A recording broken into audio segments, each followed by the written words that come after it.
Welcome back to YC academy. दोस्तों, मैं जानता हूं कि आप लोग अपने सेकंड ईयर के फोर्थ सेमेस्टर और फर्स्ट ईयर के सेकंड सेमेस्टर के सब्जेक्ट के लिए परेशान हो रहे हैं कि आपके सब्जेक्ट्स क्या रहने वाले हैं। तो इस वीडियो में वही बात करेंगे। तो यहाँ पर देखो, सबसे पहले ये आपका अंडर ग्रेजुएट कोर्स स्ट्रक्चर है। तो यहाँ पर कैसे आना है, कैसे पहुँचना है, ये मैं आपको बता दूंगा।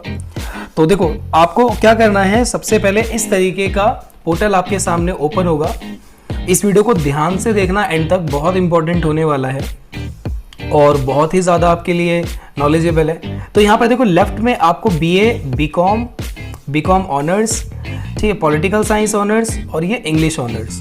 तो आपको अपने कोर्स के हिसाब से, जो भी आपका कोर्स है उस हिसाब से आपको सेलेक्ट कर लेना है। तो फॉर एग्जाम्पल कि मैं यहाँ पर बीए प्रोग्राम सेलेक्ट करता हूँ, तो यहाँ पर क्या होगा, बीए प्रोग्राम का सेमेस्टर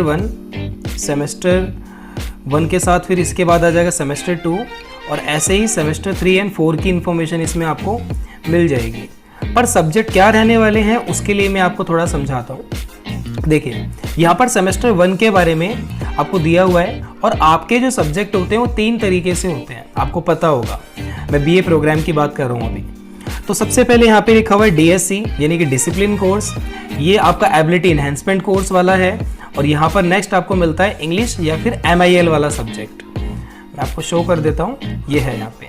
तो ये MIL वाला सब्जेक्ट है। तो आपको क्या करना है, देखो यहाँ पे लिखा है any 2 out of 9 discipline given below. तो यहाँ पे डिसिप्लिन के अंदर ना 9 सब्जेक्ट्स आपको मिलेंगे, जैसे इकोनॉमिक्स हो गया, एजुकेशन, इंग्लिश। तो इन 9 में से आपको कोई 2 सेलेक्ट करने होते हैं। तो आपने फर्स्ट ईयर के फर्स्ट सेमेस्टर में 2 सब्जेक्ट सेलेक्ट कर लिए होंगे। ऐसे ही आपने एबिलिटी इन्हेंसमेंट में से कोई एक चूज किया होगा और इंग्लिश या हिंदी में से भी आपने कोई एक चूज किया होगा। तो अब आपको मैं ये बता दूं कि अगर आपने डिसिप्लिन में से कोई भी 2 सब्जेक्ट चूज किए हैं, फॉर एग्जाम्पल मान के चलते हैं कि डिसिप्लिन में आपने एक पॉलिटिकल साइंस चूज कर लिया। मान लेते हैं कि आपने एक पॉलिटिकल साइंस, कहाँ है ये रहा, तो आपने एक पॉलिटिकल साइंस चूज कर लिया।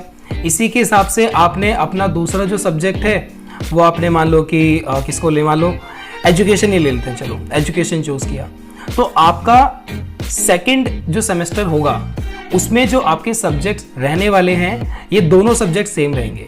यानी कि डिसिप्लिन में आपने जो सब्जेक्ट चूज किया है सेकंड सेमेस्टर में सेम रहेंगे। अभी मैं फर्स्ट ईयर की बात कर रहा हूँ। एबिलिटी इन्हेंसमेंट में क्या है, इसके लिए आपको मतलब कि कोई स्पेसिफिक नहीं है कि आपको यही सब्जेक्ट मिलेगा, लेकिन मैं आपको थोड़ा सा आइडिया देके चलता हूँ क्योंकि इसके लिए ना नोटिफिकेशन SOL की तरफ से ही आता है। तो इसका मैं अगर आपको आइडिया दूं, तो फॉर एग्जांपल मान लो कि आपने फर्स्ट सेमेस्टर के अंदर एनवायरनमेंट लिया, तो हो सकता है फिर आपको अब सेकंड सेमेस्टर में वो क्या देंगे, मान लेते हैं कि हिंदी देंगे, क्योंकि आपने एनवायरनमेंट लिया था। तो आपका सेकेंड सेमेस्टर में क्या मिल जाएगा, हिंदी AECC करके मिल जाएगा आपको। तो इस तरीके से रहेगा। और अगर मैं यहाँ पे आपके ये इंग्लिश MIL या हिंदी की बात करूँ, तो अगर आपने फर्स्ट ईयर में हिंदी लिया था यानी कि हिंदी A लिया था, तो आपका जो सेकंड सेमेस्टर होगा उसमें आपको क्या मिलेगा, इंग्लिश A। तो यहाँ पे आपको क्या मिल जाएगा, इंग्लिश A मिल जाएगा। तो इंग्लिश A वो डिपेंड करता है कि आपके कितने मार्क्स आए थे 12th क्लास में, 10th क्लास में। देखो यहाँ पे लिखा हुआ है, अगर 80% से ऊपर मार्क्स थे तो आपको 12th में तो आपको लिटरेचर मिलेगा, 60 से 79% के बीच में है तो फ्लुएंसी, और 60% से नीचे है तो प्रोफिशिएंसी। इसी के साथ साथ अगर 10th क्लास तक आपके पास इंग्लिश थी तो फ्लुएंसी, और 8th क्लास तक थी तो इंग्लिश प्रोफिशिएंसी। तो ये तो रही फर्स्ट और सेकंड सेमेस्टर की बात। अब मैं यहाँ पे आता हूँ जो सेकंड ईयर के बच्चे हैं जिनका 3rd एंड 4th सेमेस्टर है। तो मेरे दोस्त, यहाँ पे देखो आपको दिखाया गया है कि 3rd सेमेस्टर का जो डिसिप्लिन कोर्स है, तो इसमें से मान लो कि आपने कोई 2 सब्जेक्ट चूज किए। मान लो कि आपने एक इकोनॉमिक्स चूज किया और दूसरा एजुकेशन चूज कर लिया। वैसे तो और भी है, पर मैं इन 2 को लेके चलता हूँ। तो आपने फर्स्ट ईयर में, 3rd सेमेस्टर में आपने इकोनॉमिक्स और एजुकेशन चूज किया, तो 4th सेमेस्टर में ये दोनों सब्जेक्ट सेम रहने वाले हैं। कहने का मतलब, इकोनॉमिक्स 3rd सेमेस्टर में था तो 4th में भी रहेगा, एजुकेशन 3rd में था तो 4th में भी रहेगा। बस यहाँ पे जो इनके नेम ऑफ पेपर है, जैसे इकोनॉमिक्स में यहाँ पे प्रिंसिपल ऑफ मैक्रो इकोनॉमिक्स लिखा हुआ है ना 1, तो यहाँ पे आ जाएगा प्रिंसिपल ऑफ मैक्रो इकोनॉमिक्स 2।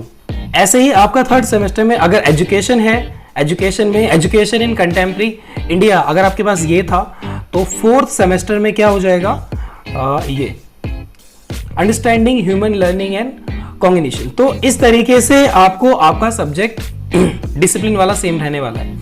अच्छा, यहाँ पे आप एबिलिटी इनहेंसमेंट वाले की मैं बात करूँ, ये जो स्किल इनहेंसमेंट कोर्स लिखा हुआ है SEC, ये आपका 4th सेमेस्टर में रहेगा। इसमें से भी आपको एक सब्जेक्ट मिलेगा। अब वो कौन सा मिलेगा उसके लिए ना नोटिफिकेशन आएगा DU की तरफ से या SOL की तरफ से, तो वो मैं आपको दिखा दूंगा कि भाई आपको कौन सा सब्जेक्ट मिलेगा।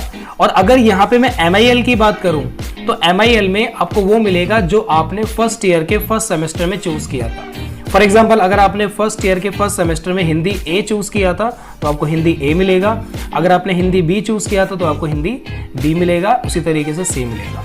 तो इस तरीके से आपके 4th सेमेस्टर के सब्जेक्ट रहने वाले हैं और 2nd सेमेस्टर के सब्जेक्ट रहने वाले हैं।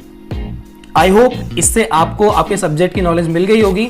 अब यहाँ तक आप कैसे पहुंचेंगे मैं बता देता हूँ कि डिस्क्रिप्शन में आपको मैं लिंक दे रहा हूँ। उस लिंक पर जैसे ही आप क्लिक करेंगे ना तो आप डायरेक्टली इस पेज पर पहुंच जाएंगे और अपने कोर्स को सेलेक्ट करके आप देख सकते हैं। इनका स्टडी मटेरियल का भी लिंक मैं आपको डिस्क्रिप्शन में दे रहा हूं, तो अगर वहां पे आपको अपने सब्जेक्ट्स का सिलेबस और स्टडी मटेरियल चेक करना है तो वो भी आपको मिल जाएगा, तो उसका भी लिंक मैं डिस्क्रिप्शन में दे रहा हूं। तो आई होप ये इन्फॉर्मेशन आपको काम आएगी। अपने दोस्त को जरूर शेयर कर देना, वीडियो पसंद आता तो लाइक जरूर करना यार। तो मैं आपसे मिलता हूँ अगले वीडियो में। अपना ख्याल रखें and wish you all the best.